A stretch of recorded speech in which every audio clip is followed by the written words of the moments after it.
What's new in iOS 11 for iPhone and iPad? Available now. iOS 11 was released on September 19, 2017. Apple announced a number of new features and changes at WWDC 2017 this year. From improvements to messages and Apple Pay to powerful multitasking and file management on the iPad. Here are the best new features. The Messages app has a redesigned app drawer to make iMessage apps and stickers more discoverable and easier to use. These apps were added in iOS 10, but were hidden behind a button, which was kind of annoying. The new layout makes things much more accessible. Your messages will now be stored in iCloud. 2. All of your conversations will be synchronized between your devices when you sign in with your iCloud account. That way, you can delete a message on one device and it goes away everywhere. Messages remain end-to-end encrypted, even while stored in the cloud. This also allows Apple to optimize device storage. Since your messages are stored in the cloud, they don't have to all remain on your device. This means more free space and smaller and faster device backups. Apple Pay will now allow person-to-person payments. It's integrated right into Messages as an iMessage app, making it easy to send money while chatting. Money you receive goes into your Apple Pay cash card and you can send it to someone else. Make a purchase with Apple Pay, or transfer it to your bank account.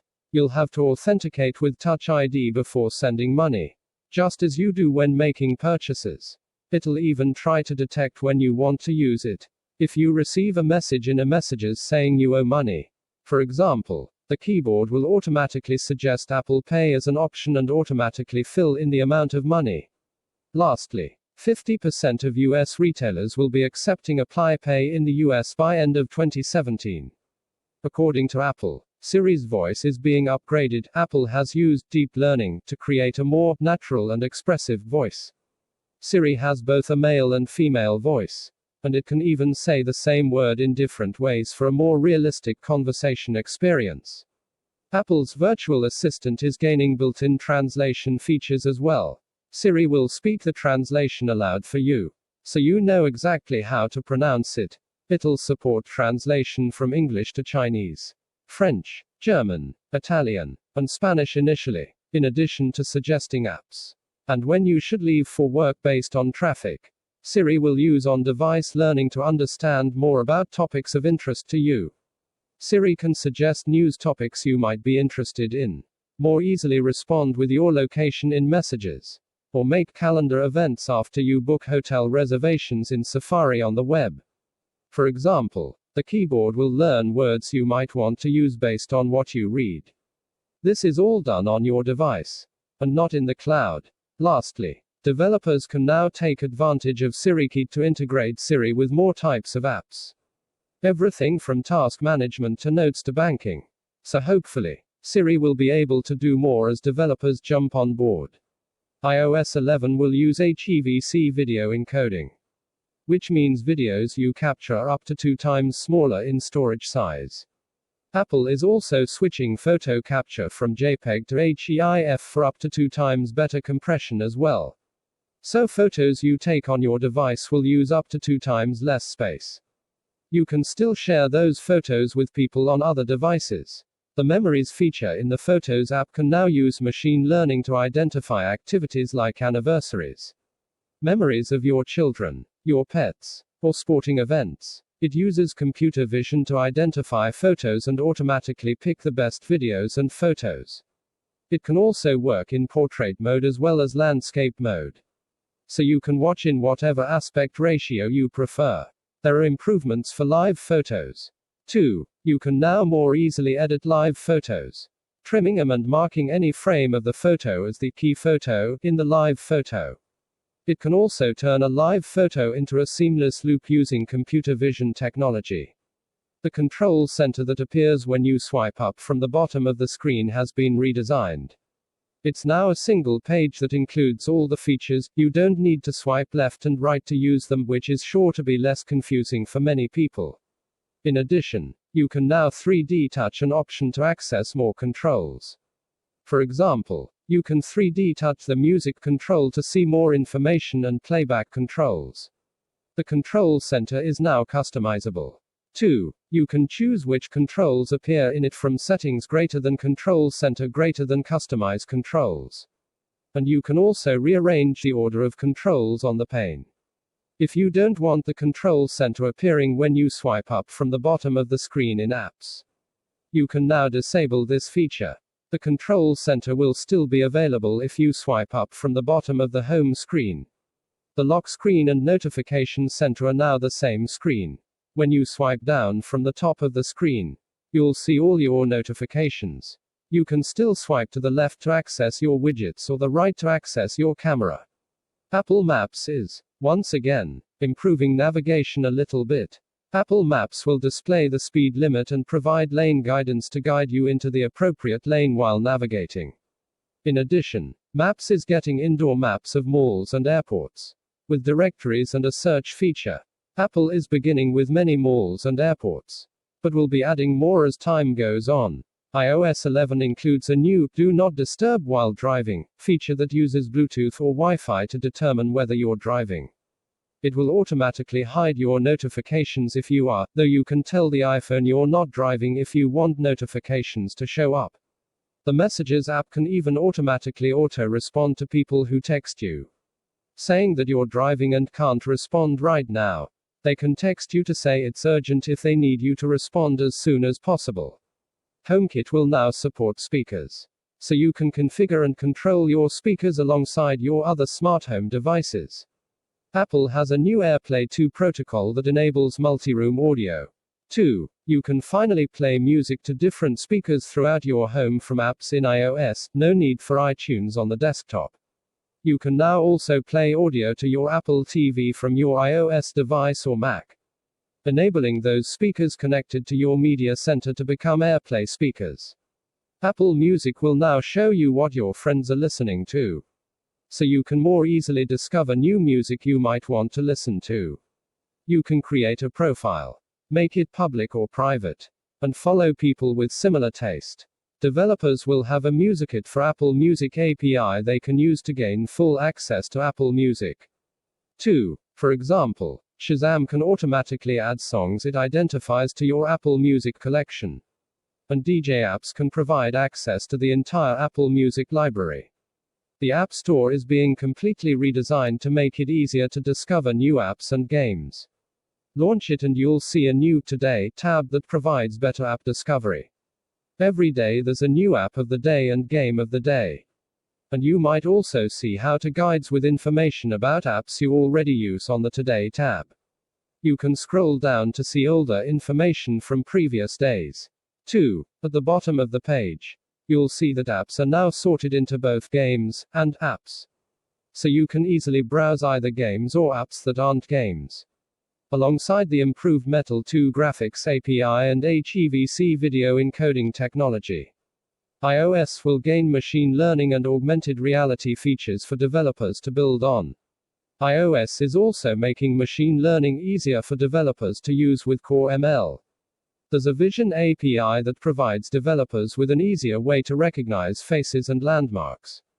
For example, there's also a natural language API for understanding text. Again, this all happens on the device, not in the cloud. Augmented reality ARC features will be easier for developers to use. ARC will make it easier for developers to make augmented reality features in their apps. Pokemon Go used AR to show Pokemon superimposed over a video of the real world. For example, Apple showed off an improved Pokemon Go app that showed Pokeballs bouncing more realistically over the ground. Apple also demonstrated a developer app that allowed you to add virtual objects to a table. The app used surface detection to place the objects. Apple says this will make iPhones and iPads the largest AR platform in the world overnight. There are a lot of new features in iOS 11 that make iPads more powerful. The dock at the bottom of the screen can contain many more apps. And you can now swipe up from the bottom of the screen in any app to more easily switch between apps. You can drag an app icon from the dock and position it on your screen to easily start multitasking. There's also a new app switcher. iPads will now support drag and drop for text, images, and links between apps. You can select multiple things and drag them. 2. You can drag in the multitasking interface. or drag content from the dock. In addition, the iPad's keyboard allows you to flick on keys to access punctuation and numbers, making typing faster. There's a new Files app for both iPad and iPhone that supports nested folders, list view, favorite, search, tags, and recent files. It supports not only iCloud, but also third-party storage providers like Dropbox, OneDrive, and Google Drive. When you search or view recent files, you'll see all your files in one place. A new Save to Files replaces the old Add to iCloud Drive option in the Quick Actions menu. You can drag and drop email attachments to the Files app to save them. 2. Or you can tap and hold on the Files app on the dock and then drag and drop files from the Files app into any other app. Apple hasn't forgotten about iCloud, though. You can now use iCloud sharing to share any file found in your iCloud file storage with someone else. Previously, you could just do this with documents in apps like Pages, Numbers, and Keynote. Apple also offers 2 terabytes of iCloud space for $10 a month, up from the old 1 terabyte. And there's a new family sharing feature that allows you to share the 2 terabytes or 200 gigabytes of planned space with other members of your iCloud family. Apple is offering more markup features throughout iOS 11, making the Apple Pencil more useful. When you take a screenshot, you can tap a thumbnail that appears and use an Apple Pencil to mark up and draw on those screenshots. Anything you mark up can be saved as a PDF. You can draw in emails. 2. The markup feature is integrated at a pretty deep level. You can open a share sheet on a web page, for example, and convert it to a PDF so you can mark it up. You don't even need an Apple Pencil to use the markup features, you can use your finger. But it's clearly better with a pencil. Your handwritten text is now searchable, thanks to machine learning detecting what you're writing, so you can find handwritten notes with Spotlight search. Notes now includes a built-in document scanner that can scan paper notes. You can then mark them up with your pencil. So it's a convenient way to digitally fill out paper forms. You can draw even in notes you're typing in Apple Note. 2. Apple also mentioned a few features targeted at users in China, including a QR code reader application integrated into the main camera app and integrated on the lock screen. That feature should be useful for everyone who's ever needed to scan a QR code. There are many other features Apple didn't mention in its presentation, though. The above slide reveals that it will contain a one-handed keyboard, flight status information in Spotlight, 3D touch for switching tabs in Safari, and lots more. Many of these features are just smaller improvements. But here are some of the most interesting features we discovered in the beta. App offloading to free up space. If you enable the settings greater than iTunes and App Store greater than offload unused apps setting, your iPhone or iPad will automatically offload apps you don't frequently use to free up space when necessary. The documents and data stay on your iPhone or iPad, and the apps icon is grayed out on your home screen. Tap it and your device will automatically download the app. Simple Wi-Fi sharing. If an iPhone or iPad running iOS 11 attempts to join your home Wi-Fi network, you'll see a prompt asking if you want to share your Wi-Fi on your own iOS device. Tap Send Password to give that device access to your Wi-Fi network without needing to actually tell that person your password and have them type it in. More control over location access. When providing an app with access to your location, you can now select Only while using the app, Always allow, or Don't allow for any app. Previously, some apps, like Uber, didn't provide an Only while using the app option and forced you to always allow location access. A blue bar reading is using your location will appear on the top of your screen anytime a background app uses your location, making this background location use much more obvious. A smaller volume indicator. When you adjust the volume, you'll see a smaller volume indicator at the top right corner of the screen. Previously, a large volume indicator appeared on the center of your screen, covering videos that might be playing. Password autofill for apps. When signing into apps, iOS 11 now suggests passwords in your iCloud keychain to make entering passwords easier. This feature doesn't work with third-party password managers like 1Password and LastPass. However, a redesigned Podcasts app. Apple redesigned the Podcasts app in iOS 11 with a new interface and support for seasons in podcasts. Podcast analytics will provide information about what listeners listen to, how much they listen to, and when they stop listening to a podcast. To creators. Screen recording without a Mac. You can now record your iPhone or iPad screen without plugging it into a Mac first. The new control center allows you to add a screen recording button so you can quickly start recording from anywhere on your phone. No more 32-bit app support on iOS 10. Launching a 32-bit app shows you a message: this app will not work with future versions of iOS. The developer of this app needs to update it to improve its compatibility. On iOS 11, these apps will no longer launch at all.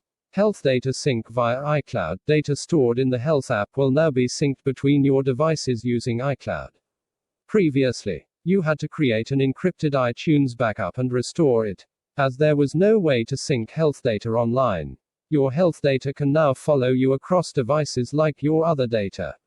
Control which Wi-Fi networks your device automatically joins. It's now possible to choose which Wi-Fi networks your device automatically joins. Head to Settings greater than Wi-Fi. Tap a Wi-Fi network, and you can toggle Auto Join on or off separately for each network. Apps won't pester you for ratings as much. iOS 11 requires app developers use Apple's new API to request a rating. You won't see constant requests to rate an app while you use it, as developers can only ask 3 times per year. You can also choose to disable these prompts and you'll never see a request for a rating again. There are sure to be even more small things appearing or changing as iOS 11 gets closer to release. And we'll be sure to update this post as that happens. Text source: howtogeek.com.